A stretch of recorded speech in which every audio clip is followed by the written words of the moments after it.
mõte on, et tore on teistel küsida, et mis sina nagu soovid teha, aga see, mis sobib ei pruugi sobida mulle ja see, mis töötab tal, ei pruugi töötada minul.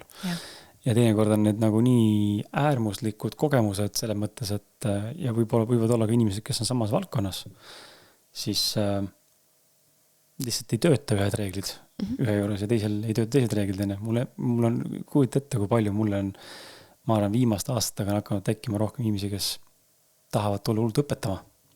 Ja mul ei ole midagi selle vastu, kui sa jagad nagu mõtteid ja mingeid soovitusi, kuidas teha, aga kui see kukub välja sellisel viisil ja ma näen seal taga on see maik, et ma tahan sulle öelda, kuidas sa saad teha paremini, mida sa teed täna. Ja kui ma olen seda veel katsetanud juba ka, siis ma ei viitsi kuulata enam.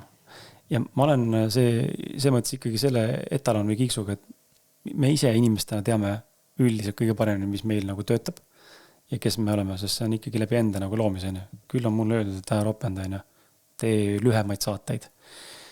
Ma ei tea, kasuta neid subtiitreid lühivideodel. Okei, täna ma nüüd juba kasutan, aga vahepeal kasutan. Tulemus on täpselt sama, ei näe üldse mingit erinevust. Siis mis sa veel tulevad on, räägi ise vähem. Ta räägi nii palju kaasa, et ajakirjanduses saatejuhid ei räägi kaasa. Meil ei ole ajakirjandus. No, ja mis iganes, et see kõik tulevad, et kõik nagu teavad paremini, kuidas seda teha, mida sa teed. Ja siis, kui sa ütled, aga tee ise, siis ei tehta. Et see on see teine pool, et juba lihtne on öelda teistele. Aga ma olen nagu väga seda meelt, et ma olen näinud, et mingid asjad lihtsalt töötavad ja mingid asjad ei tööta. Ja siis mul ongi see kohta, miks ma pean minema mängima neid mänge, mis töötab teistel, kui ma tean, et see ei tööta mul ja kui ma juba mul midagi töötab, miks ma pean muutma hakkama, miks ma hakkama leiutama pealkratast? Muutma lihtsalt sellepärast, et midagi muuta.